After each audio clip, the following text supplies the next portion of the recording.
Hi అండి, welcome to rangoli with borders channel. మనము 3 చుక్కల ముగ్గు నేర్చుకుందాము ఫ్రెండ్స్. 3 చుక్కలు తీసుకోవాలి, ఒకటి చివరికి. బాగుంటుంది ఈ ముగ్గు, అందరూ నేర్చుకోండి. ముగ్గుని చివరి వరకు చూడండి ఫ్రెండ్స్. ముగ్గు చివరిలో సైడ్ ముగ్గు కూడా ఉంటుంది.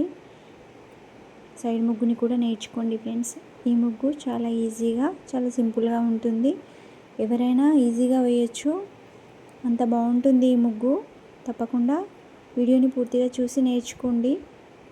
ప్లీజ్ ఈ ముగ్గు నచ్చితే లైక్ చేయండి ఫ్రెండ్స్, కామెంట్ చేయండి, మీ ఫ్రెండ్స్కి షేర్ చేయండి ఫ్రెండ్స్. ఇలాంటి ముగ్గుల కోసం ఛానల్ని సబ్స్క్రైబ్ చేయండి. Thank you.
ముగ్గుని చివరి వరకు చూసిన అందరికీ థ్యాంక్ యూ.